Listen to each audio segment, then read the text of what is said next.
Estamos saliendo, amigo, por YouTube. Sí, sí, sí, estamos en vivo. Sí, estamos en vivo.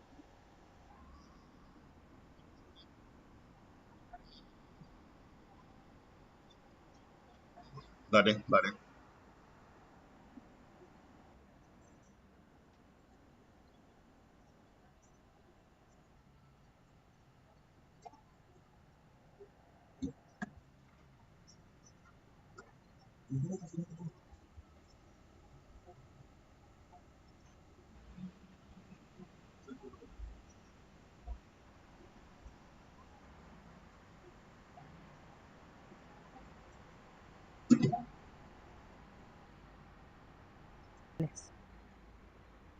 ¿Sí? Estos dos autores son dos autores fundamentales y los tomo como punto de partida, por eso en general siempre los repasamos, por estas ideas, porque vienen a marcar una ruptura y vienen a preguntarse por determinados tipos de sujetos y determinados tipos de objetos de estudio. Vamos a arrancar primero por Saussure para poder después llegar al estructuralismo y a la crítica. ¿Sí? Saussure efectivamente estudia como objeto de estudio la lengua, y esta lengua la va a pensar como un sistema de signos lingüísticos. Sí, este sistema es un sistema psíquico y es un sistema específicamente porque los elementos, que son los signos, se presentan en relación. Es decir, que si nosotros tendríamos que imaginarnos hipotéticamente, diría Saussure, en el cerebro, sí tendríamos un sistema de signos lingüísticos. Sí, un sistema de asociaciones psíquicas. Y a esta asociación psíquica, Saussure la denomina signo lingüístico. ¿Sí? Este sistema de lengua, dice Saussure, es psíquico porque no posee sustancia. Es decir, que este sistema tiene una forma específica que es psíquica. Sin sustancia, precisamente, porque si bien las asociaciones psíquicas están formadas por pensamiento y por sonido, la lengua hace un recorte y asocia arbitrariamente pensamiento y sonido para formar el signo lingüístico. ¿Sí? Ahora bien, entonces tenemos la idea de que la lengua es un sistema, porque está en relación, que son signos lingüísticos, y que estos signos lingüísticos son arbitrarios porque no hay nexo para que se dé determinada asociación psíquica. Eli, ¿Sí? disculpa que te corte. Eh, ya estamos transmitiendo en YouTube. Bueno, Ahí les estoy por pasar, o bueno, mi compañero le va a Dejalo pasar igual, el pa. link a los chicos, así pueden enviárselo a los compañeros. Como estamos charlando recién, la idea es poder democratizar este espacio, que nadie se quede afuera. Por eso, bueno, ya que saturamos la cantidad de personas en la reunión, eh, a través del vivo de YouTube, digamos, lo va a poder ver cualquier persona que esté interesado en el encuentro. Así que ahí estoy perfecto. por pasarlo. Y nada, y ahora sí son 2 o 3 minutitos de él y ya arrancamos. Ok, dale. Mientras, si crees eso, podemos ir respondiendo como estaba haciendo recién en las consultas que van en el chat, pero en 2 minutitos, total libertad, digamos, como lo habías Ok, pensado a este encuentro. bien. Entonces termino con esta idea de arbitrariedad, ¿sí? Para pensar que lo arbitrario es que precisamente no hay motivo para que se una tal idea con tal significante o con tal imagen acústica. Ahí compartieron. eh, vale, ¿vos me lo podrías mandar por WhatsApp? Así lo comparto. ¿El link? Ahí está. Gracias, Pauli.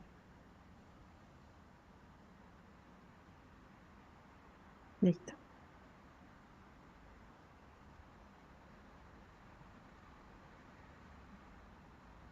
Bien, entonces lo arbitrario para Saussure es precisamente, gracias, Pauli, es que tal signo y no tal otro, perdón, lo arbitrario para Saussure, ahí está, está entre el nexo, entre el significado y el significante. Saussure dice, no hay motivo para que se una una idea con una imagen acústica. ¿Sí? No hay motivo para que nosotros asociemos, no sé, la idea de pelota con el significante pelota. Por eso el nexo es arbitrario, Saussure dice, porque es psíquico, no tiene relación con la realidad.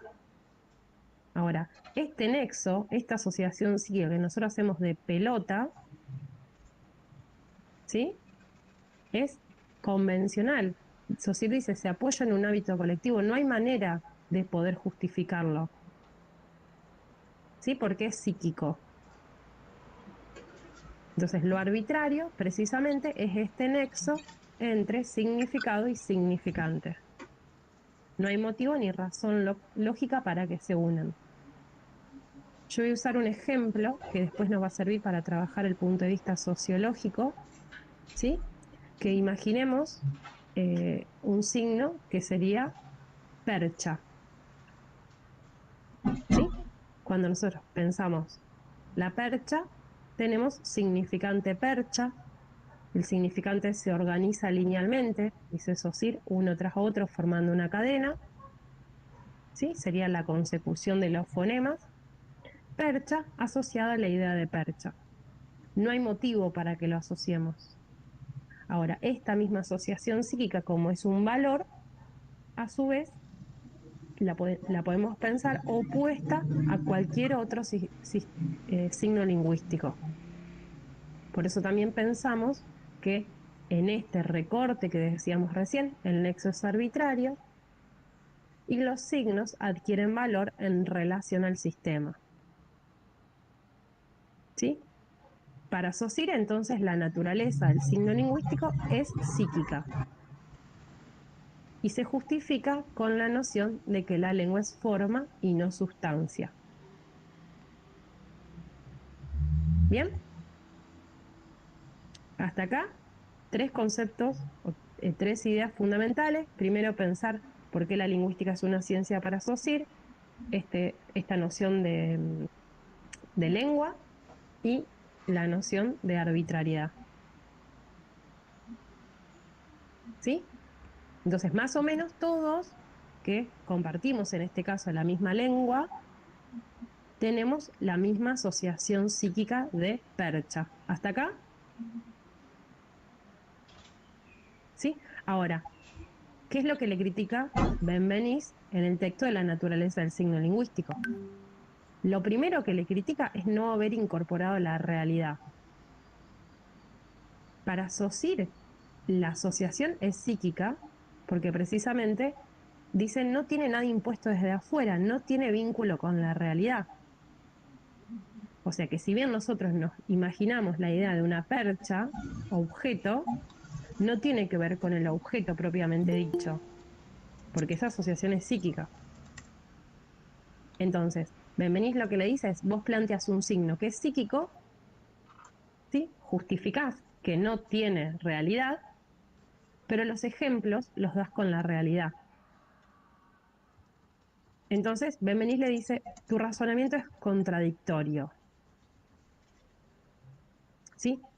Precisamente, dice Benveniste, esperen que se me está por quedar sin batería la compu. Precisamente dice Saussure, dice Benveniste, Saussure planteó un signo formado por dos términos, significado y significante. Benveniste dice, no, el signo debería estar formado significado, significante y un tercer término que sería la cosa misma, la realidad.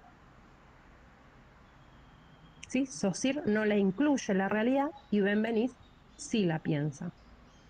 O sea que si nosotros nos imaginamos una percha, no nos imaginamos y no la relacionamos con esto, que es un fibrón. Nosotros tenemos la imagen de una percha porque en nuestra realidad el signo percha se asocia con tal o cual objeto. ¿Sí? Entonces, a partir de esta crítica de no haber incorporado la realidad, le le critica el resto de las nociones. La noción de arbitrariedad, la noción de mutabilidad e inmutabilidad y también la noción de valor. ¿Sí? ¿Hasta acá? ¿Vamos bien? Sí. Te comento, también las consultas que estén llegando por YouTube, que recién preguntaba un compañero, yo te las acerco, o sea, te las puedo escribir por acá, también Dale. así no quedan por fuera y no se limitan al lugar Sí, solamente de ver. sí. También a los compañeros y compañeras, digamos, que están participando en el encuentro, bueno, de nuevo agradecerles por estar participando de este espacio. Agradecemos, digamos, a la gente que está compartiendo en las historias, que ayuda para la visibilización de este espacio. Que bueno, que también etiqueten a Eli, que también le sirve, ella también da clases particulares, como muchos sabrán, por eso, digamos, la conocemos y algo que sirve mucho, digamos, para también valorar el trabajo que hace. Así que, bueno, nada, eso agradecerle a los que están compartiendo y visibilizan este espacio para que podamos seguir eh, garantizándolo. Así que, Sí, bueno, nada, no veo ninguna consulta en tal YouTube. cual. Este es sin duda, es un espacio para todos. Voy a sacarle una foto acá al coso. Es un espacio para todo y más que nada para que esto puedan aclarar o quizá no tienen ninguna duda, pero al menos reforzar lo que ya tienen estudiado. Yo sé que muchos tienen mucho estudiado, ¿sí? Entonces eso está bueno, escuchar y ver si, al menos si se puede seguir el hilo. Y vamos a tratar la materia, o sea, si bien no la podemos explicar todo en una hora porque es larga, es extensa, tiene muchos detalles, pero sí ir a lo general o al menos a lo más importante. ¿Sí? La noción de valor, entonces decíamos, aparece en el sistema, emana del sistema. El valor siempre dice Saussure es negativo, porque en el sistema nosotros no tenemos dos asociaciones psíquicas que sean iguales. Percha, ¿sí? No es la misma asociación psíquica que me despierta de repente perchero, ¿sí? O que me despierta ropero. Entonces, por eso Saussure dice que el valor siempre es negativo, un signo es lo que el otro no es. Es diferencial. Un signo se define por diferenciación.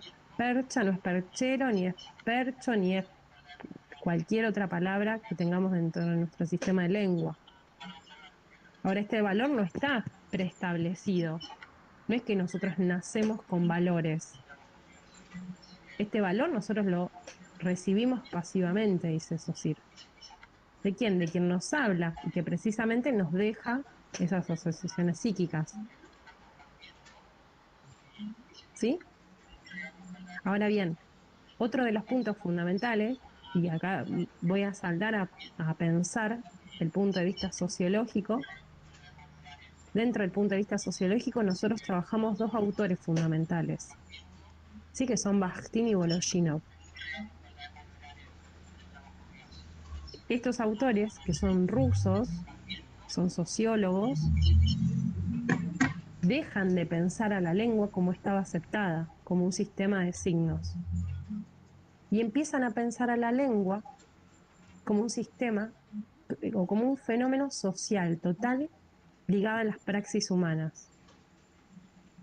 Entonces, Saussure, por su parte, había dejado de lado las praxis, ¿sí? No estudiaba las prácticas, no estudiaba las culturas, no estudiaba la comunicación, ¿sí? No estudiaba el sujeto, y de hecho Saussure deja de lado el habla, porque dice que es individual. Acá estos autores, desde el punto de vista sociológico, precisamente empiezan a estudiar a la lengua como un fenómeno social, no porque piensen que la lengua se reciba pasivamente, sino porque piensan que la lengua es en y por la sociedad. ¿Sí? Es en y por la relación dialógica con la sociedad, con el contexto extraverbal, con las prácticas que realizamos los hablantes. ¿Sí? Entonces, si de repente se nos aparece una imagen verde con una imagen de una percha, no vamos a tener la misma asociación psíquica que un objeto. ¿Sí? Esa imagen vale más que la asociación psíquica. Esa imagen, y precisamente este signo de percha, se asocia a nuestra realidad social En el tupper y tenés a la comida, Seba. lucha por la despenalización del aborto. Entonces, ¿qué dicen los sociológicos? ¿Sí? Uno puede estar a favor o en contra de estos signos, pero el hablante comprende porque la lengua es social. ¿Sí? Entonces, Bakhtin y Vologinov, lejos de pensar que la lengua es un sistema psíquico y que los signos son psíquicos, piensan en signos ideológicos. Esto para mí es fundamental y alguna actividad mañana va a haber de esta relación. No sé cuál, me encantaría saberlo, pero no sé cuál. ¿Sí? Entonces, estos autores, Bakhtin y Vologinov, rechazan la noción de lengua propuesta por Saussure y empiezan a pensar a la lengua en interacción social, ¿sí? Ligada a las praxis humanas. Entonces, en cada práctica va a haber determinados tipos de enunciados que reflejen esa, Boludo, yo estoy muy gordo. esa esfera, Se lo están matando. ¿sí? Boludo, si no. Entonces, no es la misma, y acá me meto en un terreno político, pero no es la misma, no es el mismo signo que tenemos de percha si somos pro vida o apoyamos la despenalización del aborto. ¿Sí? Es esta imagen verde con una imagen de una percha va a ser leída dependiendo de la posición ideológica que tiene cada uno. ¿Sí? Para algunos será una realidad y para otros será un horror. Por eso, si bien esto es una imagen, el significado va a depender de la práctica que realiza cada uno. ¿Sí? Porque en este caso, esta idea de percha, dice Saussure, Vologinov, no va a ser de naturaleza psíquica y no va a ser equivalente en todos los hablantes. Va a ser de naturaleza social y naturaleza histórica. Y fundamentalmente va a depender del contexto extraverbal en el que surja y de la entonación por la que es acompañada. ¿Sí? Entonces, como pilar, digamos, podemos pensar que la noción de lengua ya no es la misma ni que la de Chomsky ni que la de Saussure. Acá se nos presenta el concepto de contexto extraverbal y el concepto de entonación. ¿Sí? Entonces no es lo mismo si yo digo, no sé, mi celular está hecho percha, que en una marcha aparezca un cartel que diga, digamos no a la percha. ¿Sí? Tal cual, como dice Agus, el signo es ideológico. El signo representa las ideologías de los hablantes. No va a ser ni autoequivalente ni estable. Va a ser polisémico. Tendrá múltiples significados dependiendo de esas praxis, de esas actividades.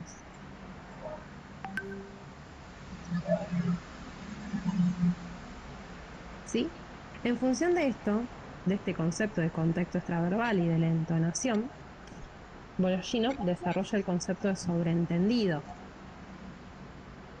¿Sí? Lo sobreentendido tiene que ver con las valoraciones sociales que hacen los hablantes, ¿sí? Que específicamente no se tienen que explicar.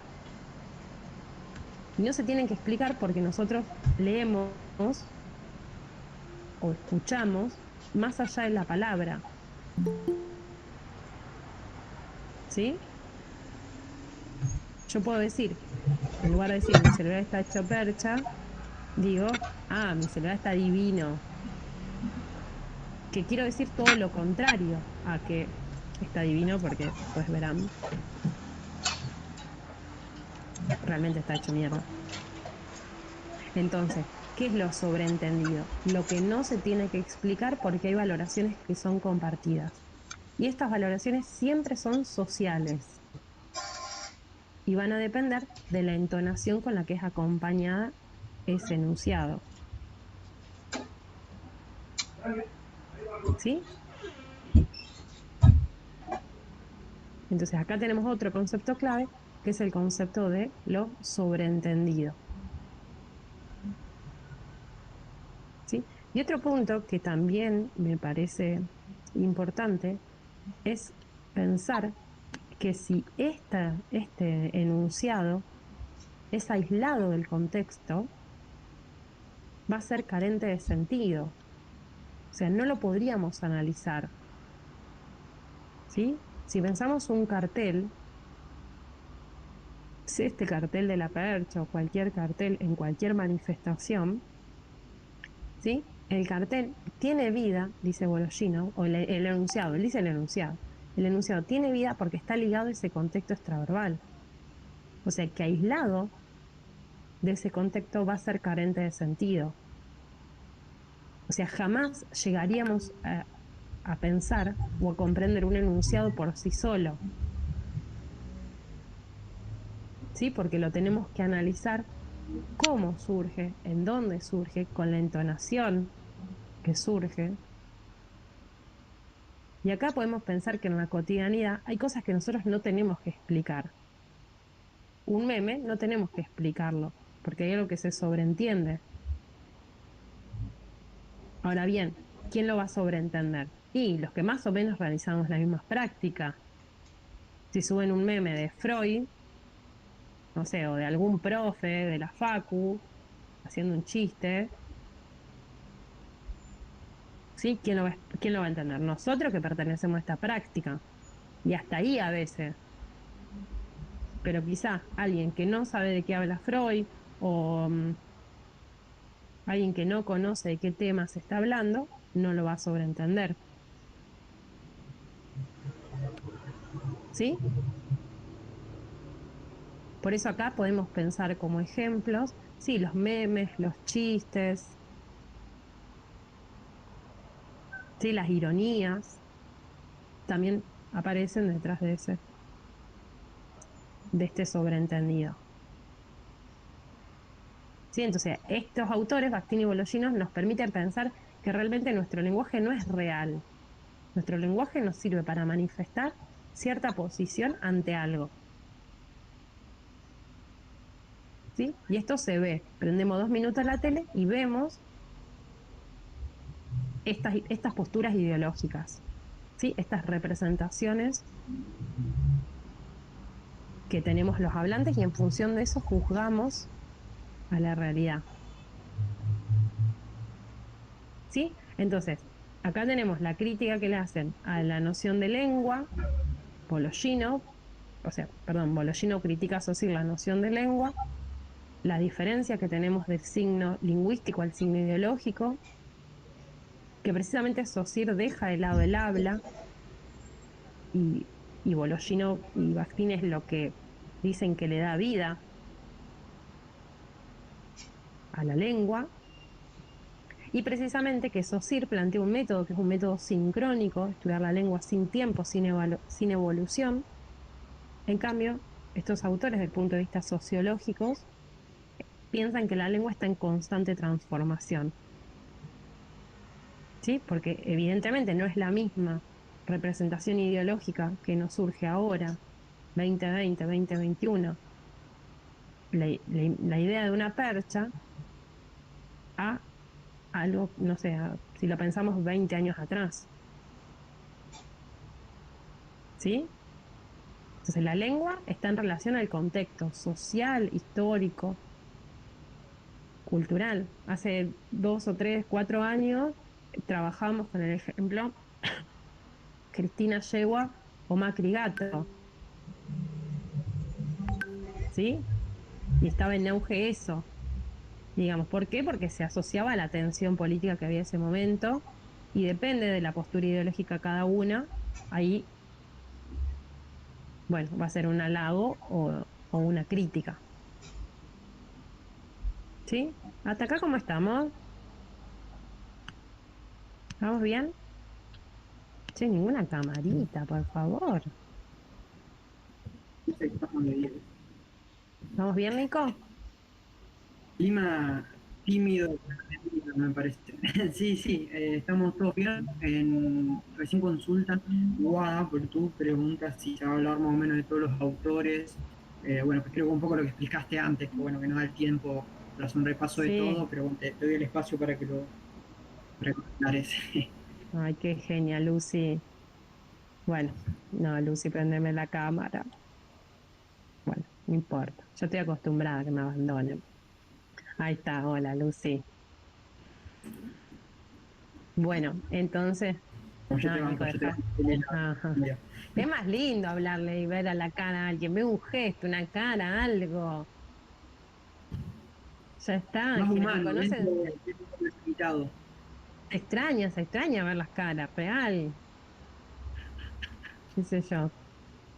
Bueno, entonces vamos a seguir un poquito más. Bueno, está bien, Sofi, estás perdonada. Perdóname, Joaquín, yo estoy con COVID, fiebre, todo el niño llorando atrás, no hay excusa. Por favor. Bueno, vamos a seguir entonces con esto que se sobreentiende, sí, tal cual. Yo lo digo, esto así se sobreentiende, no es obligación, y- pero bueno, me gusta más. Em, Vamos a seguir entonces hasta acá. La noción de lengua es OSIR fundamental, la noción de arbitrariedad fundamental. Está bien, no pasa nada, no pasa nada. La noción entonces de arbitrariedad fundamental, decíamos, y las críticas de SOSIR, de Benveniste a SOSIR también como fundamental. ¿Sí? La noción de valor también. Y anoten, esto por si no lo dije, que podemos pensar tres definiciones de SOSIR de lengua, como sistema de signos lingüísticos, sistema de valores puros y la lengua es forma y no sustancia. ¿Sí? Yo se los copio en el chat mientras.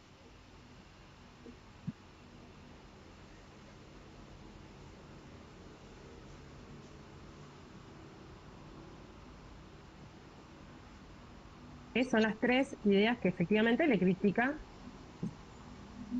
todos. Sí, directamente. SOSIR, pobre, el primero que arrancó y criticadísimo. Sí, también porque esa es la forma de hacer ciencia. Y por eso estamos estudiando la lingüística como la estudiamos. Entonces decíamos lo último, que desde este punto de vista sociológico, que sería Bakhtin y Voloshinov, empezamos a pensar a la lengua como fenómeno social ligado a la praxis o ligado a la interacción social. ¿Sí? A partir de acá, otro de los puntos fundamentales que podemos pensar ya desde el autor Bakhtin dentro del punto de vista sociológico es la diferencia y la definición que él plantea entre géneros discursivos primarios, secundarios, oración y enunciado. Y para Bakhtin, entonces, como decíamos, el uso de la lengua se lleva a cabo mediante enunciados. El enunciado es esto, lo que permite es comunicarnos. Él dice que es una unidad real de la comunicación. Nosotros no nos comunicamos por palabras vacías, ¿sí? Nosotros nos comunicamos por enunciados que poseen determinados rasgos. El principal rasgo es la entonación y la dialogicidad. El enunciado está dirigido a alguien, en este caso un otro, ustedes. que en simultáneo van generando una respuesta a cambio. Entonces, el enunciado para Bakhtin siempre es dialógico porque está dirigido a un otro que es social, que en simultáneo comprende y hace una evaluación. Es decir, que acá yo la única cara que veo es la de Lucy. Lucy puede estar pensando, esta piba está loca, que puede ser, bueno, y así sigue todo. ¿Sí? Esto es un enunciado porque hay un ida y vuelta. El enunciado es responsivo. Acá la única respuesta que tengo, por ahora, vamos a ver si se copan, más es el gesto de Lucy y el gesto de Nico. ¿Sí? Entonces, desde Bakhtin, el enunciado no es solamente con una respuesta escrita. Él dice, hay enunciados que la única respuesta es o un silencio o una crítica, o depende del tipo de enunciado, puede ser un aplauso. ¿Sí? Pero siempre el enunciado, al estar dirigido, precisamente va a tener este carácter de respuesta, va a ser responsivo. Entonces, en esta práctica, en esta esfera, realizamos determinados tipos de enunciados y van a tener un tema, que en este caso es la lingüística, un estilo que es relativamente informal y una composición, ¿sí? Distinta de que si mañana vamos a rendir un examen. Acá podemos hacer un chiste. A un profe mañana en el Meet 8:30, no, estamos ahí todo medio temblando. Distinto es cuando termina la consulta, puede ser que hablemos del mismo tema en la lingüística, pero con otro estilo. O puede ser que seamos compañeros en otra situación y ahí realizamos enunciados determinados por otras esferas. ¿Sí? Entonces, sí, lo importante para Bakhtin es que el enunciado va a estar determinado por esas praxis humanas. ¿Cuáles son nuestras prácticas? Y bueno, qué sé yo, con nuestra familia, un determinado tipo de enunciado. Qué sé yo, en el súper, con los vecinos, otro tipo de enunciado. Con nuestros amigos, otros tipos de enunciados. Y cada uno de estos enunciados va a tener un tema, un estilo y una composición. ¿Sí? Bakhtin entonces dice y define los géneros discursivos son relativamente estables. ¿Sí? Son un conjunto de enunciados relativamente estables. ¿Por qué? Porque nosotros más o menos siempre hablamos de la lingüística. Podemos hacer un chiste, podemos hacer una pregunta de psicología, ¿sí? Podemos preguntar algo, pero en general está en relación a nuestra práctica. Por eso son relativamente estables. Y los géneros discursivos tienen que ver con el discurso. ¿Sí? En este género discursivo puede haber géneros discursivos primarios y géneros discursivos secundarios. Los géneros discursivos primarios son géneros discursivos simples, enunciados simples. Y son simples porque dice en general, dice que no se escucha, puede ser. Me acaba de llegar. ¿Se escucha bien? Sí. Me parece que sí, no sé si pueden confirmar si hay un problema particular del compañero o compañera. Listo, listo. Gracias, gracias. Perfecto, entonces seguimos. Entonces decíamos que los géneros discursivos simples o los primarios se dan en condiciones más sencillas. Por ejemplo, diálogos cotidianos. Este diálogo es un género discursivo primario. Ahora bien, cuando mañana en el examen precisamente tienen que escribir, va a ser un género discursivo secundario. ¿Sí? Esta conversación, ahora explico el secundario. Esta conversación es un género discursivo primario porque tiene un contacto que es inmediato. ¿sí? Tiene una relación inmediata que tiene que ver con esto, con los gestos, con la cara, ¿sí? Con el lenguaje que no es verbal, con el tono de voz. Los genes discursivos primarios pueden ser escritos u orales, eso depende, ¿sí? Los enunciados que hacen en el chat son escritos. Esto que estoy haciendo yo, que me responde Nico, es un enunciado oral. Sí, lo importante es que estos géneros discursivos primarios se reelaboran en el género discursivo secundario. ¿Sí? Un género discursivo secundario, por ejemplo, sería una novela o sería un expediente judicial o una carta compleja. Son generalmente escritos, no son siempre escritos. Entonces, por ejemplo, después termina la reunión de Meet y no sé, yo subo un posteo. Bueno, muchas gracias a todos por participar, ahí formaría parte de un género discursivo secundario. ¿Sí? O, no sé, participan de una encuesta y después esa encuesta es usada en una investigación, les pasa o les va a pasar en Meet. La encuesta sería un género discursivo primario y el trabajo de investigación un género discursivo secundario. Una parte de un libro, que atenti, esto puede ser una actividad, cualquier parte de un libro que tenga, ¿sí? Diálogos, imagínense que mañana aparezca algo así, no estoy segura. Los diálogos son géneros discursivos primarios, pero adquieren realidad solo dentro de este libro, que sería el género discursivo secundario. ¿Sí? ¿Hasta acá? Lucy, vos sos mi patrona ahí de... ¿Sí? Entonces, a Bakhtin, ¿qué le importa? Bueno, marcar esta clasificación de género discursivo primario y secundario. Un diálogo se ha escrito oral es primario, exacto, Sofía. A Bakhtin le importa marcar esta clasificación de género discursivo primario o secundario, ¿sí? Para en realidad decir que los géneros discursivos son heterogéneos y son múltiples. Por eso se llama el texto El problema de los géneros discursivos.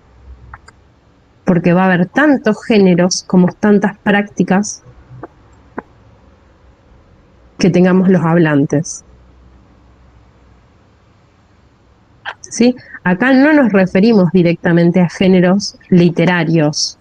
Sí, si esto es una novela, un cuento infantil o un texto de Freud. Pensamos los géneros que tienen nuestros discursos. ¿Sí? Que no es lo mismo si yo prendo TN a que prendo National Geographic o Paca Paca. En cada uno va a haber determinados tipos de enunciados. En uno noticia, con un tema estilo composición o estructura. En el otro, en National Geographic, bueno, el tema va a estar relacionado a los animales, algo de eso. Y en Paca Paca, el tema infantil con un estilo, una composición determinada. ¿Vamos bien? ¿Sí? Perfecto. Bueno. Entonces, sí, después de esto, lo importante de Bakhtin es la diferencia entre oración y enunciado, porque esto nos da el pie para ir al estructuralismo. ¿Por qué? Porque va a haber tantos géneros como tantas prácticas humanas, dice Bakhtin. Lo dice en la primera hoja del libro.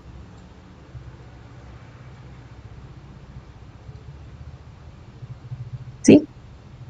Entonces, Bakhtin marca esta diferencia entre oración y enunciado.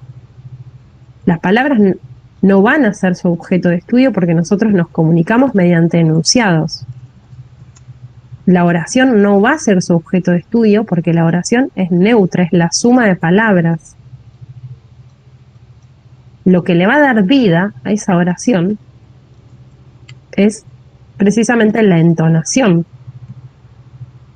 Entonces, no es lo mismo si yo digo esto, qué divino mi celular es hermoso, aquí, ay, qué hermoso mi celular, sí, mirá cómo está todo roto. Hay que cambia el significado por la entonación.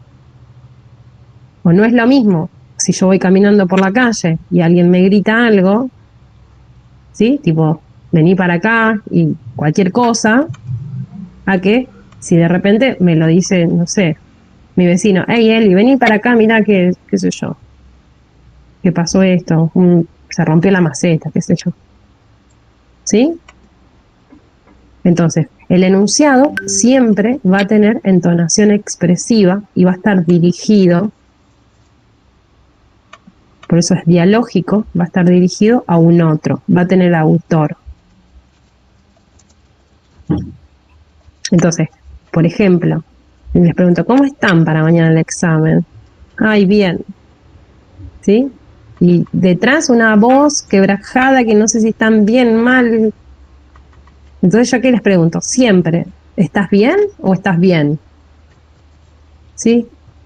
¿Por qué? Porque ahí hay algo que aparece en la entonación que me marca que es todo lo contrario a lo que se dice. Y ahí es el paso de la oración al enunciado. Y entonces, si aparece una, no sé, una noticia, ¿sí? O aparece esto, qué sé yo, un cartel, mañana, el ejemplo del cartel, seguimos con la percha.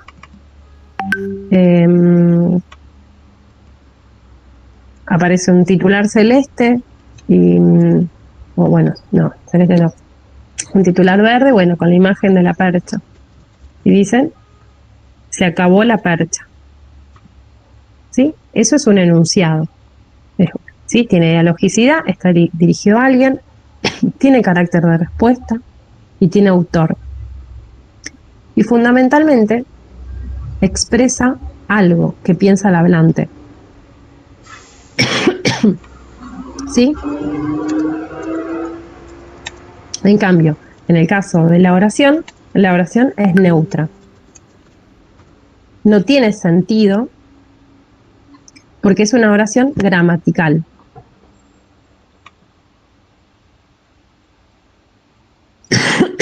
Ahí vamos a eso, Lucy. Ay, perdonen que me voy a buscar un vasito de agua. Disculpen.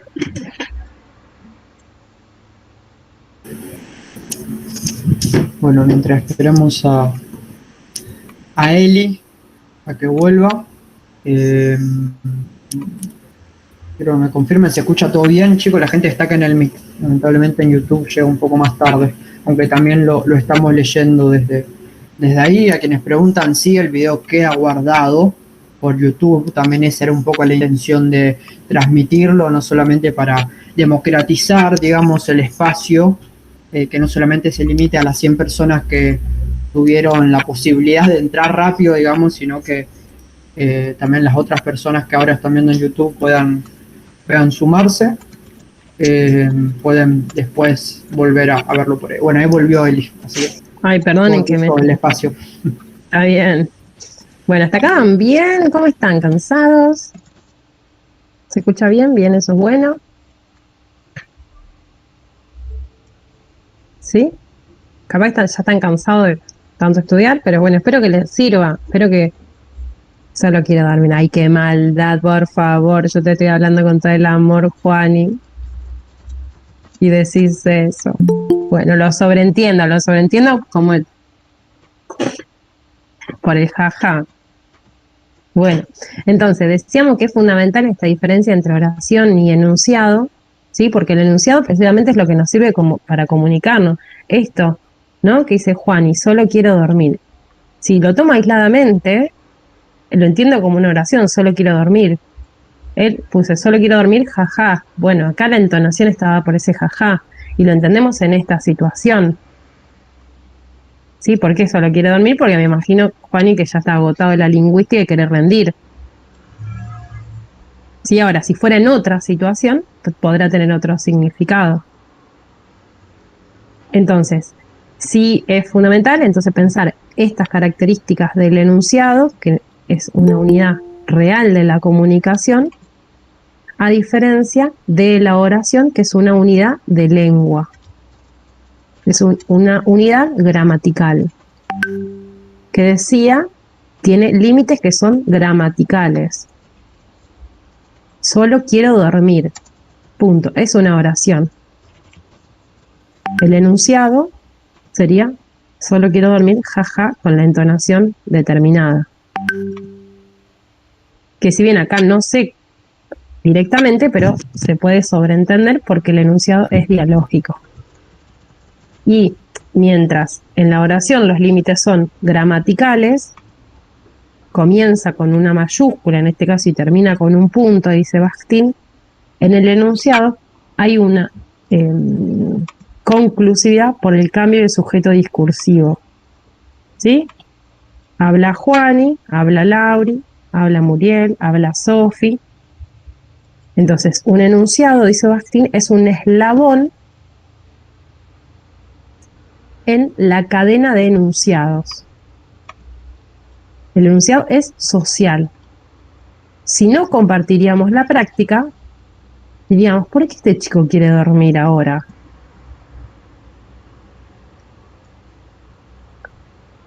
¿Sí?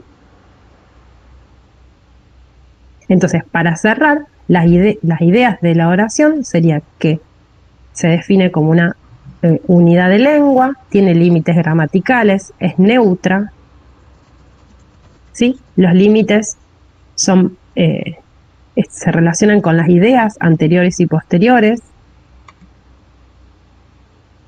¿sí? Y obviamente no lo van a estudiar como su objeto, porque eran lo que estudiaban los estructuralistas.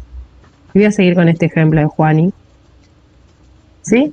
Los estructuralistas que estudian a la lengua como una estructura dirían que solo quiero dormir es una frase.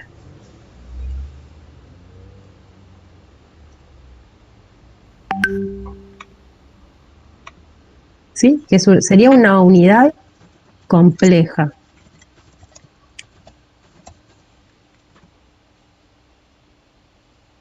Y ahora me voy al texto de Benveniste, que es el texto de los niveles de análisis lingüístico, y de Jacobson,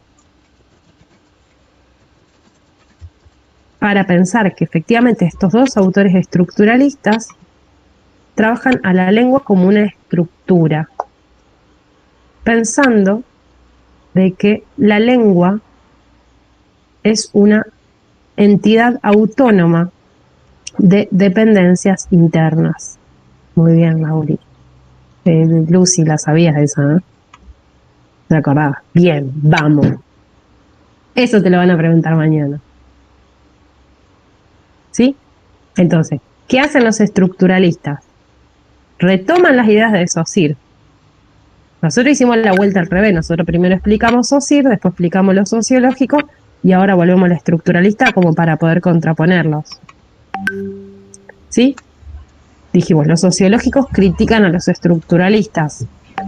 Los estructuralistas estudian a la lengua como una estructura. Ahora, en una estructura hay distintos niveles de complejidad. La frase corresponde a un nivel, que es el nivel categoremático. ¿Sí? La frase sería este todo. Solo quiero dormir. Jaja. Vamos a ponerle jaja porque si no queda como la onda. ¿Sí? Solo quiero dormir. Nivel categoremático. En este nivel, dice Benveniste, efectivamente se puede aplicar una operación que es la segmentación.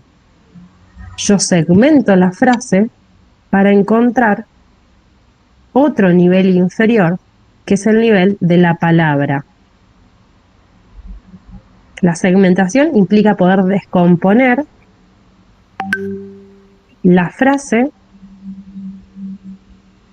hasta unidades mínimas no descomponibles. Entonces segmento la frase en palabras que corresponden al nivel sígnico.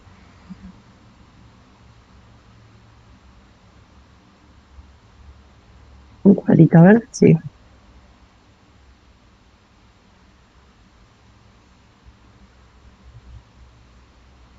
Sí, esperen que les busco acá. El nivel sígnico, que sería el nivel de la palabra. La palabra sería específicamente esto.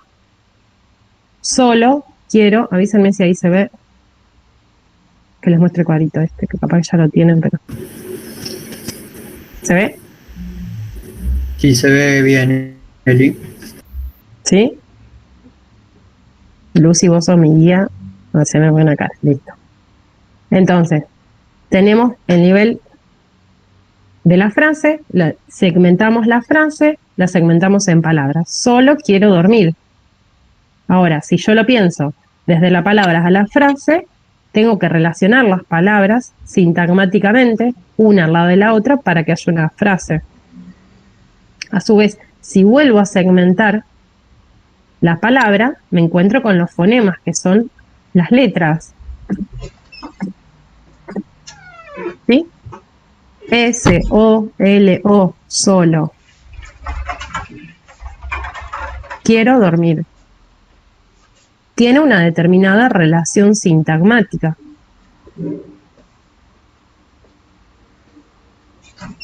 Distinto hubiera sido si Juani hubiera dicho quiero dormir solo. Ahí hay otra determinada relación sintagmática que hace al significado de esa frase. ¿Sí?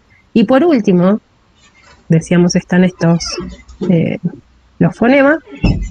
Al interior del fonema, el fonema es la letra, se van a distinguir los merismas o rasgos distintivos, que tiene que ver con la articulación bucofonadora que hace a la diferencia entre los fonemas. O sea, la diferencia entre la S y la R es el merisma o rasgo distintivo. ¿Sí? Tiene que ver con la articulación, con la posición que pongo en la lengua, por ejemplo. S, R. En la R hago una especie de vibración. Entonces, a partir de estos rasgos distintivos, efectivamente, tenemos los fonemas, que son las letras, relacionamos los fonemas para tener las palabras, relacionamos las palabras para tener las frases. ¿Hasta acá? Eli, te hago una consulta. ¿El Sí. morfológico no entra al final? Bueno, ahí se pregunta la boya. Acá el performativo lo hace boya. Ok. El morfológico sería el nivel de la sílaba, esto, so, lo, quiero, dormir. Ahí sería en intermedio. Benvenida en el texto no lo marca directamente. Entonces, bueno, eso queda a criterio de Boya, Valianti o quien le pregunte. ¿Sí? Alguien me había preguntado de las relaciones, así que no. Acá. Les dejo esto. Entonces, decíamos que para que haya una estructura, tiene que haber relaciones. ¿Sí? Las relaciones van a ser de dos tipos. O sea, si no hay estructura, si no hay relaciones, no hay estructura. ¿Sí? Pensamos digamos, pensamos en cualquier estructura, qué sé yo, el gobierno, una empresa. Tiene que haber relaciones, si no se cae todo. A partir de esta relación, tenemos una estructura, tenemos una frase. Si no, vamos a tener elementos aislados. La relación puede ser de dos tipos. Relación sintagmática, que es esta que decíamos recién, de un elemento con otro elemento. ¿Sí? Son elementos que son en simultaneidad. Distinto sería si la relación sería S o L, sería sol. O si sería L o S, los. ¿Sí? Y por otro lado, la relación paradigmática, que son los elementos que son mutuamente sustituibles. ¿Sí?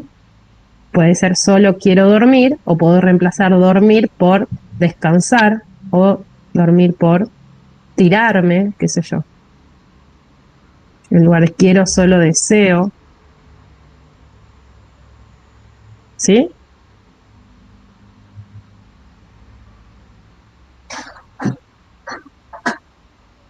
Entonces, efectivamente, para que haya una estructura lingüística, tiene que haber relaciones.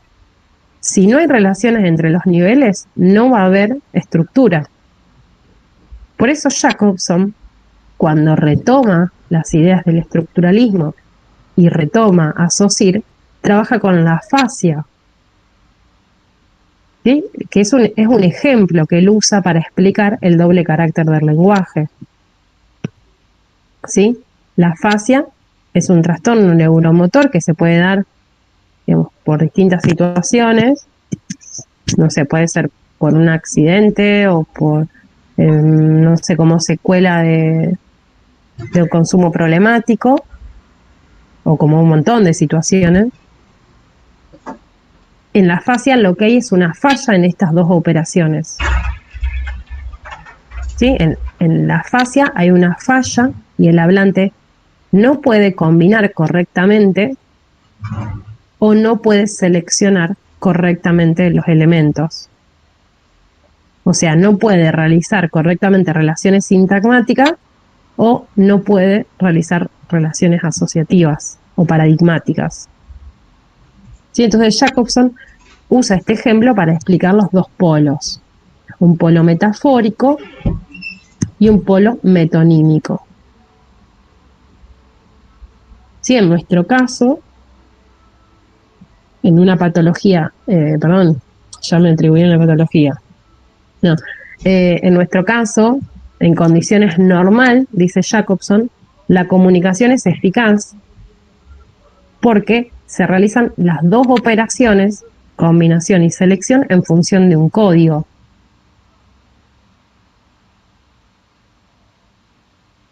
¿Sí? Y porque precisamente no hay patología, les pongo mientras la otra diapositiva si quieren copiar. Esto me habían dicho antes. Ahí está. Y precisamente porque no hay patología, hay comunicación. Entonces Jacobson lo que dice es que, bueno, finalmente después de su análisis en las afasias, el lenguaje va a tener una doble estructura, un polo metafórico y un polo metonímico. El polo metafórico es del orden de la sustitución. ¿Sí? Se sustituye por semejanza, dice Jacobson. Juani podría ser una metáfora y decir, en lugar de solo quiero dormir, decir palmo acá nomás, qué sé yo. ¿Sí? O no sé, me tiro un toque, no sé cómo podría decir. Algo metafórico. O termina la clase y muero. Nosotros en función del código comprendemos el significado de eso. Y el polo metonímico está dado por la contigüidad. Sería del orden de la combinación. Tipo, no sé, Juani dice, pobre Juani, quiero dormir 1000 horas. Ahí ¿qué relación aparece? Bueno, como que quiero dormir mucho, como estoy muy cansado. ¿Sí? De Jacobson no hay mucho más para trabajar. Me parece como más importante pasar a Chomsky en detalle. Si en Instagram, fíjense que en las historias destacadas aparecen algunas actividades y también en teoría. ¿Sí? Bueno, lo primero que podríamos decir, Chomsky está en relación a, bueno, al estudio de la lengua, a que marca una ruptura epistemológica, al igual que Saussure, como que ese punto podríamos pensar en común, que si bien Chomsky supone un sujeto que es biológico, no trabaja el sujeto en sí.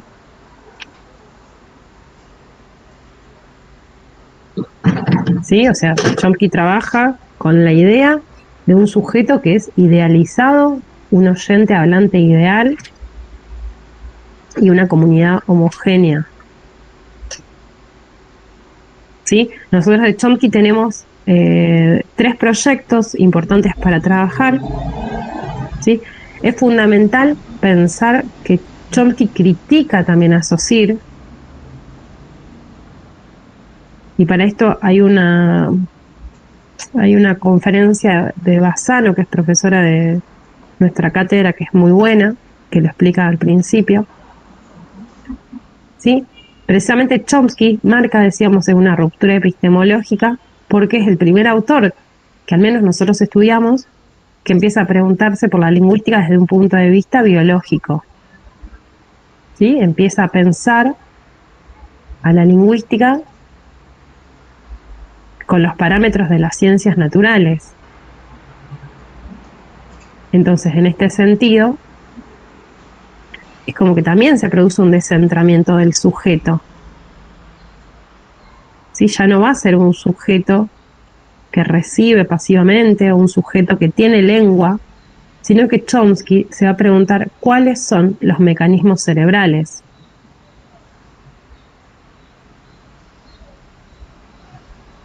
¿Sí? ¿Qué nos pasa en nuestra cabeza para que podamos tener nuestro sistema de lengua? O sea que todo bien con Jacobson, que explicaba la combinación y la sustitución y toda la fascia, pero Jacobson dice, bueno, pero pará, el objeto que estudiaron los estructuralistas no es real. Se preguntaron a la lengua como un artefacto, ¿sí? Como algo, como un conjunto de enunciados. Acá hay que preguntar, ir a lo específico, ¿qué pasa en el cerebro? Sí, que una pregunta que esta la podemos dejar abierta porque después se estudia en neuro, ¿sí? Se estudia en biología. Sí, el lenguaje es fundamental saber de dónde viene. Bueno, podemos tener distintas ramas. Nosotros ahora nos dedicamos a esto, que es lo que rinde mañana. Entonces, Chomsky parte de esta pregunta, ¿sí? ¿Cuáles son los mecanismos cerebrales? Y lo primero que plantea es el problema de Platón. ¿Sí? Marca un desplazamiento de objeto de estudio, dice, o sea, deja de estudiar la lengua como una estructura, como lo pensaban los estructuralistas, y empieza a pensar a la lengua como un sistema biológico, ¿sí? Ligada a una estructura mente-cerebro.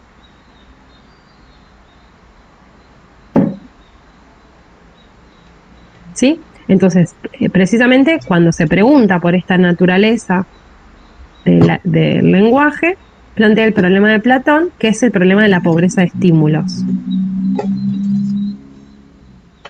¿Sí? Chomsky dice, bueno, ¿cómo es posible que un niño adquiera algo tan rico y complejo a partir de estímulos exteriores?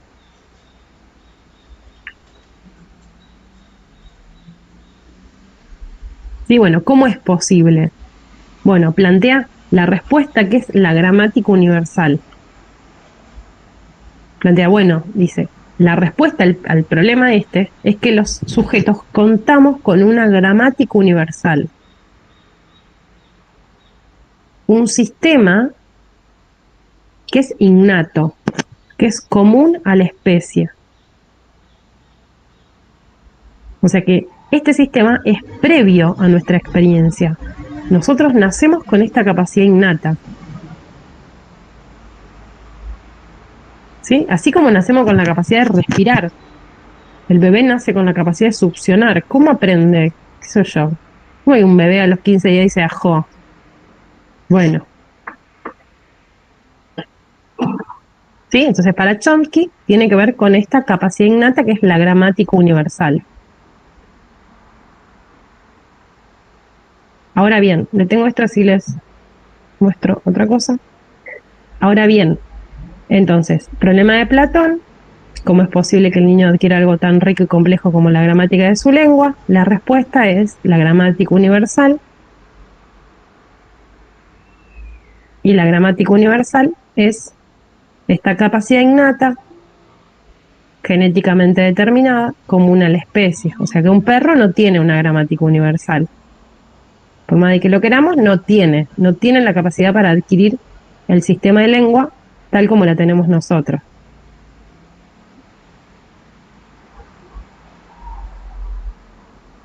Sí, te saquen fotos, como quieran.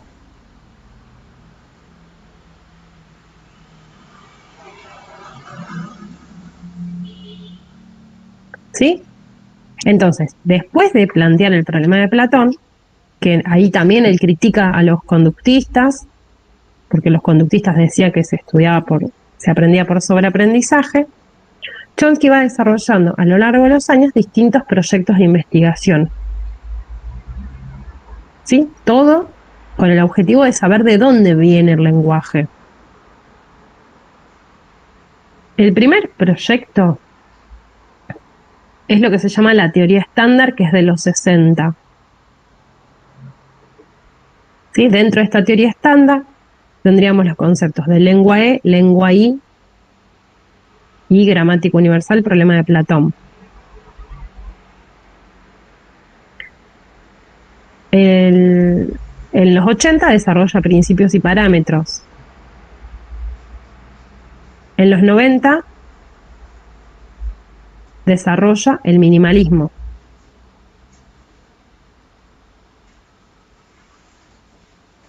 Y en el 2000 desarrolla el biolingüismo.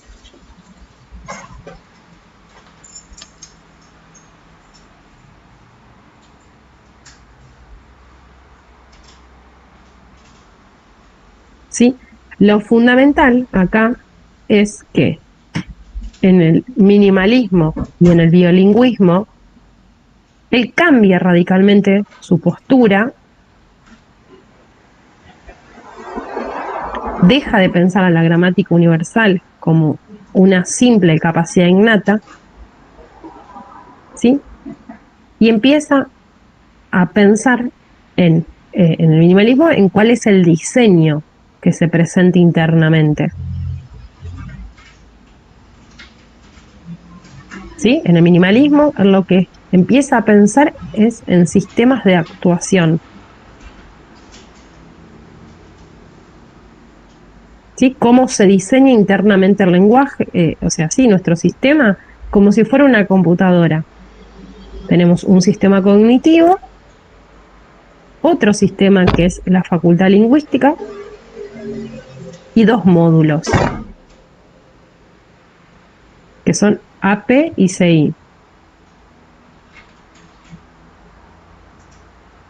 Estos dos módulos, les copio esta sección de la gramática universal, estos dos módulos que tienen que ver con cómo se organiza internamente, o sea, un módulo articulatorio perceptual que maneja la articulación y percepción de mis sonidos, y el otro módulo conceptual e intencional que maneja el pensamiento. ¿Sí? Acá, ¿qué pasa? Muchas veces a esta altura ya estamos cansados, no pensamos en cómo estoy hablando. Bueno, efectivamente, tiene que haber conexión de la interfaz. ¿Sí? Tienen que estar los módulos interconectados para que haya lenguaje. ¿Ven? Un segundito. ¿Sí? Entonces Chomsky lo que dice, bueno, para que esto funcione perfectamente, tenemos que tener estos dos módulos que estén conectados. Como si fuera una computadora, como si fuera un celular. ¿Sí? Tiene que haber cierta adecuación. Estas ideas él las retoma en el biolingüismo, las del diseño,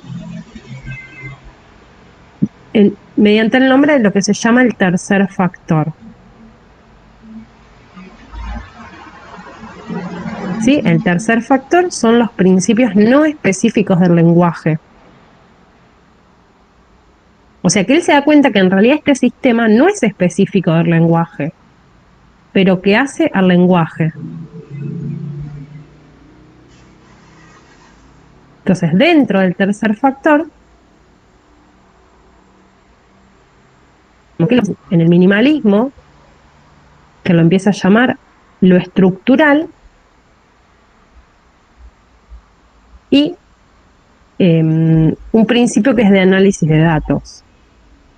Yo podría hablar 3 horas de Chomsky. O sea, podríamos seguir hablando y leer la ficha. Pero bueno, dado las circunstancias, no lo vamos a hacer. Porque Chomsky es para entrar y cuanto más entramos, más conceptos hay. Sí, acá lo fundamental es pensar que después de plantear estos 2 principios que aparece específicamente en la ficha de Bassano, téngansela ahí a manito mañana, él plantea y redefine el lugar de la gramática universal. O sea, la GU que le había servido de punto de partida, ahora se va a dar cuenta de que va a estar formada por dos ítems, o por 2 rasgos: la información y un mecanismo de ensamble.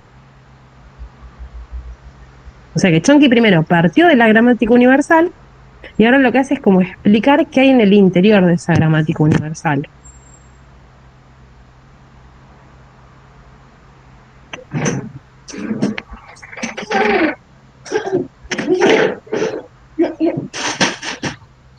¿Hasta acá? ¿Sí?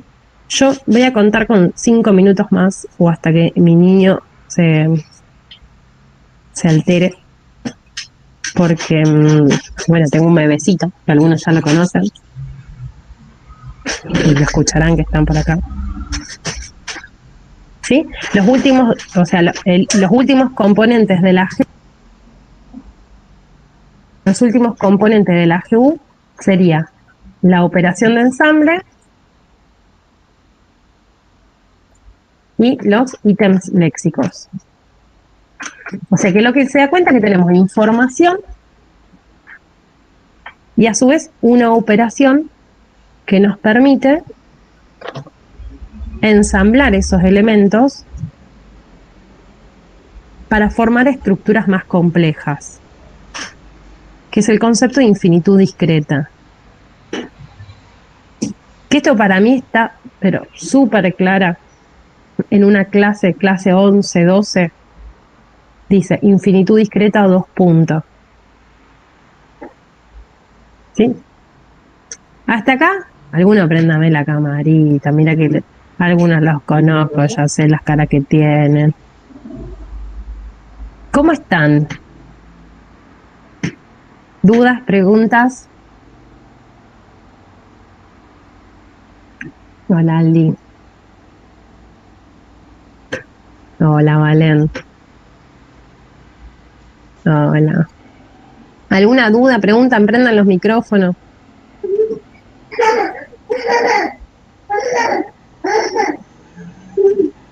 Algo, lo que quieran.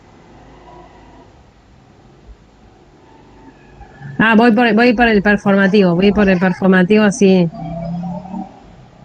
Mira, Sofía, si vos me decís usted, te juro que te silencio acá, te bloqueo, por favor. No, vamos con el performativo. Sí, que era lo que dijeron al principio. Si yo le digo a mi niño, hola, ¿cómo estás? Yo soy Ciro. Oh. ¿Cómo que no? ¿Querés que hablemos de pragmática? No. Ay, bueno, qué mala ondix. No, dice. Bueno, vamos a explicar el enunciado performativo. A mí lo del enunciado performativo me parece fundamental porque nos permite pensar en los efectos que tiene el discurso. No, ¿viste? Cualquier cosa, vos le decís, Siri, ¿querés que leamos así? No. ¿Querés tomar agua? No. Muy relajado es. Bueno, ¿qué es la performatividad? La performatividad en sentido amplio, ¿sí? Es pensar los efectos del discurso. ¿Qué discursos tienen efecto en nosotros? Sí, hay una autora muy famosa que es Judith Butler, que lo teníamos para leer un año, que habla, sí, de sí. Bueno, Judith Butler, por ejemplo, que habla de cómo los discursos nos encierran. Esto se los digo así como para pensarlo. Ella dice, cómo los discursos nos encierran. ¿Sí? Nosotros estamos mediados por esos discursos. ¿Sí? Por ejemplo, el lugar de la mujer. Te dicen, ay, vos sos mamá, tenés que ser así, asá, asá, asá. Es un discurso performativo, es el discurso de lo que espera la sociedad de uno como en el lugar de madre, en el lugar de estudiante. Te tenés que recibir a los 6 años, no poder rendir mal, si rendís mal esto. Eso tiene que ver con la performatividad. Esa performatividad o esos discursos tienen efectos sobre nosotros. Hay discursos que tienen efectos sobre nosotros porque son de autoridad, como por ejemplo los decretos, ¿sí? Las normas, las leyes. El decreto que dice que mañana a las 8:30 tenemos que dar el presente en Meet, que tenemos que tener la cámara prendida. Eso es performativo porque es un enunciado de autoridad. Hay otro tipo de enunciados que también los podemos pensar que tienen efectos desde un lado más simbólico, y ahí lo pensamos a Bourdieu, ¿sí? ¿En qué enunciados o en qué discursos creemos nosotros y qué enunciados tienen efectos? ¿Sí? Si la escucho a Goya, me tranquiliza, entonces tiene efecto en mí. Pero si escucho a otro profesor, tiene otro efecto. ¿Sí? Entonces, arranco por Bourdieu, que es lo más simple, por así decirlo. Para Bourdieu, el efecto es simbólico y está dado por la creencia en quien lo dice, que es ese portavoz. ¿Sí? El portavoz va a depender de la institución. Podemos pensar, los psicólogos son portavoces. Y le creo porque es mi psicólogo, porque es mi psicóloga. ¿Sí? Entonces el portavoz es quien representa a la institución, dice Bourdieu, el cura, el médico. ¿Sí? Ahora, el performativo desde Benveniste, y esto se lo anotan, tiene que ver con el enunciado que produce un efecto porque se enuncia. ¿Sí? El enunciado performativo para Benveniste tiene efecto por la sola condición de enunciarse. Entonces, un decreto, no sé, esto, COAT va a paro, esperemos que no, porque esperemos que se resuelva todo, COAT va a paro el 1, 2, 3 de marzo. ¿Sí?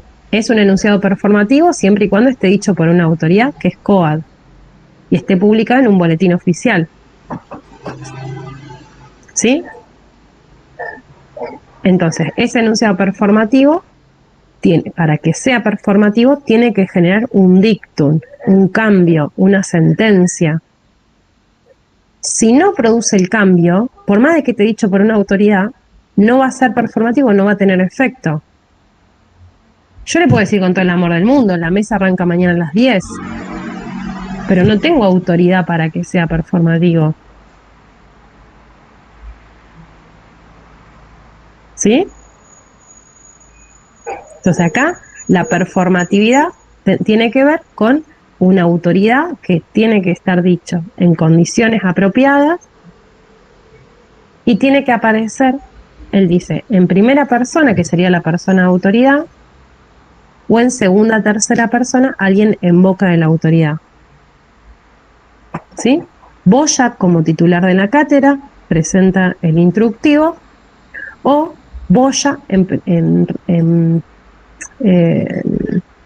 representación, no me salía la palabra, en representación de la cátedra,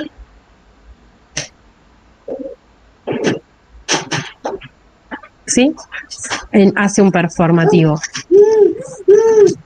¿Sí? Nico en representación de pulsión. ¿Sí? Ahí puede hacer performativo. ¿Hasta acá? ¿Me dan un segundo?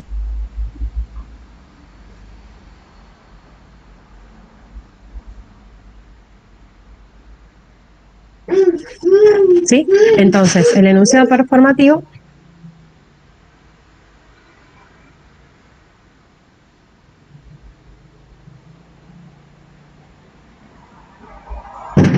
acá ya se está complicando la cosa. El enunciado performativo, ¿sí? Produce el efecto una sola vez. Se publica el coso, se publica el instructivo, ya está. No va a tener efecto. Vos lo volvés a abrir, no va a tener efecto el archivo. No es que te vas a volver a tener que conectar a las 8:30. Ya está, es esa publicación. ¿Sí? ¿Y cuál es la crítica? Y esto es lo importante. Que para Benveniste, un enunciado que esté en forma de imperativo, de orden, no va a tener efecto. ¿Sí? Si mañana les aparece un enunciado, decreto que las clases arrancan el 1 de marzo, es performativo. ¿Dicho por quién? Por el ministro de Educación o por la directora de la escuela. Pero si el enunciado dice los alumnos deberían arrancar el 1, no va a ser performativo, no va a tener un efecto. ¿Sí? El enunciado quédate en casa no va a tener efecto performativo. El performativo lo generaba el decreto. ¿Sí? Ahora, por decreto están prohibidas las fiestas clandestinas. Eso es el decreto. ¿Tiene efecto? Sí, porque está sancionado un decreto que dice que la reunión no puede tener más de 10 personas. Ahora, si alguien dice, no te juntes con tus amigos o no se junten más de 10 personas, no va a tener efecto por sí, sino que solo tendría efecto si nosotros lo cumplimos. En fin, el imperativo, que sería la orden, no tiene efecto, produce comportamientos.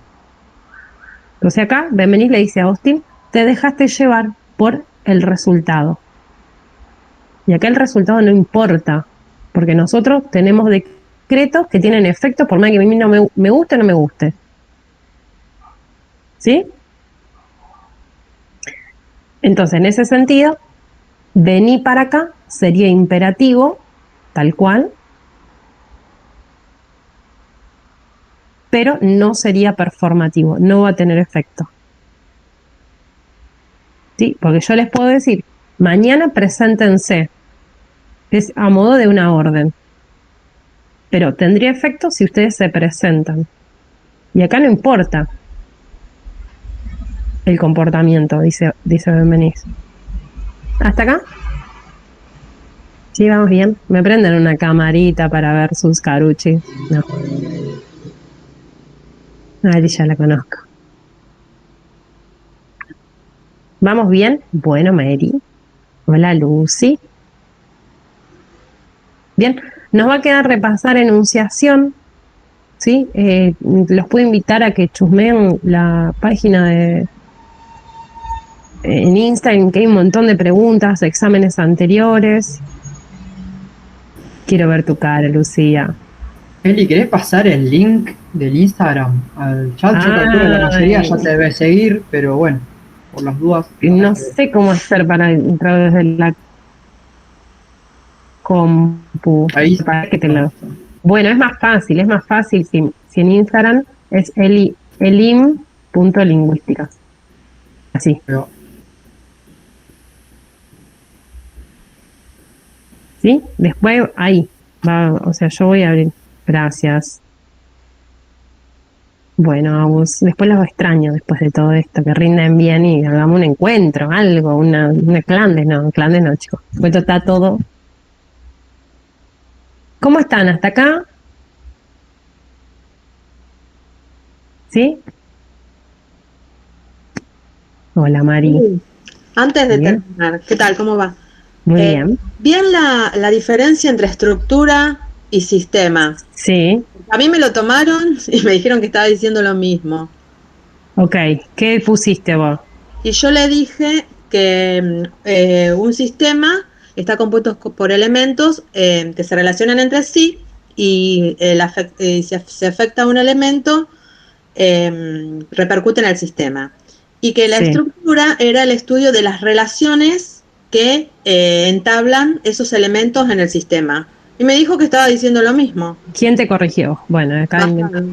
Basado. Basado. Ah, bueno, bueno. Bueno, yo te voy a decir las definiciones, ¿sí? Que te la podría decir yo o te la podría decir Lucy, que las sabe también, Lucy González. Desde el texto deben venir los niveles de análisis lingüístico. La estructura, si querés te puedo decir la página, la estructura se define como una entidad autónoma de dependencias internas. Sí. ¿Sí? Esa es la definición, una entidad autónoma de dependencias internas. Mañana te salvaste porque no te va a tomar. ¿Vos estás libre o regular? No, yo estoy regular 2019. Listo. Te salvaste porque escrito. O sea que no te va a volver a tomar. Vas sano. No. En la estructura hay una organización de los sistemas. ¿Sí? Los sistemas en la estructura se organizan en relación de solidaridad y dependencia. Lo dice Benveniste en la página 98 del texto.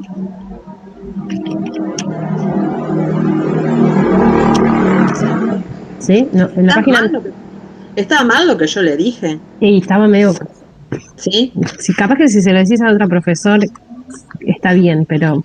Ajá. Ahora, el sistema es la organización de las unidades que se presentan relacionadas. Y esto lo dice Saussure en varios puntos, pero por ejemplo en el capítulo de relaciones sintagmáticas y asociativas dice, en el sistema todo es relación y es diferencia. En el sistema todo es relación, pues sin relación no hay sistema, y todo es diferencia porque la diferencia está en el valor. Sí. Y también él lo dice en el capítulo de valor lingüístico, yo no tengo la copia acá, pero si alguien me ayuda, la primera hoja tiene la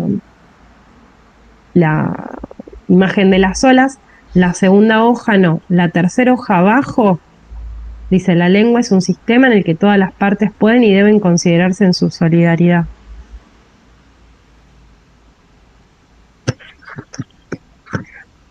¿Sí? No, todos los elementos son simultáneos, dice. Entonces ahí tenemos otra definición de sistema indirectamente. Y después, para que te digo esto. Para Bassano, no. Ah, esto queda grabado, perdón. No, en la página 92 del texto, Nico, perdón por esto, pero en la página 92 del texto, de los niveles de análisis, en este párrafo, parafrasea Saussure y dice, cuando Saussure dice esto y esto, quiere decir sistema. O sea que de ahí podemos sacar una definición. Yo después si quieren les subo los power al Instagram. ¿Sí? Entonces la definición sería, como para ir... Sí. Sí, el sistema es la organización de las unidades. Sí, o sea, la primera parte que le dije la dije bien. Sí, eso estaba bien. ¿Cuál es la unidad de la lengua? El signo lingüístico. ¿Sí?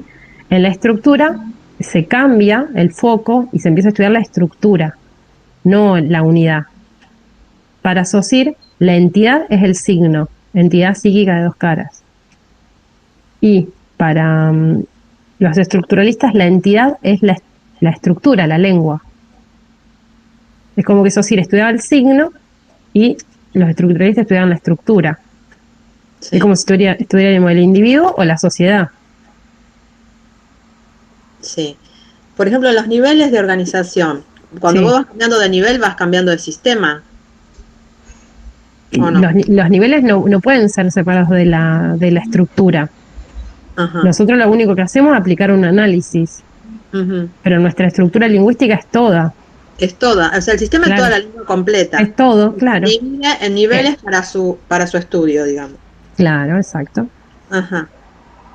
Y la estructura sería, por eso cuando vos me decís El que la todo, estructura es la organización del sistema, del o de los sistemas sería. eso, del o de los sistemas, pero vos me decís que la lengua Porque es eso, los sistemas.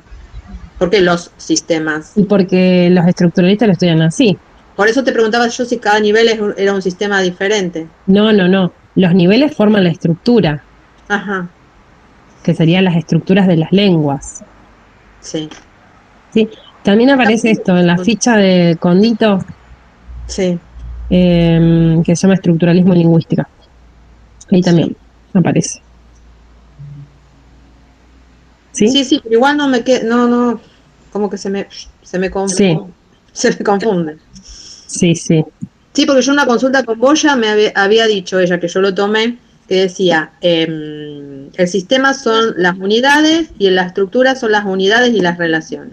Claro, es como si sería una cosita así. Sí, Es como como si alguien- es como si sería algo así.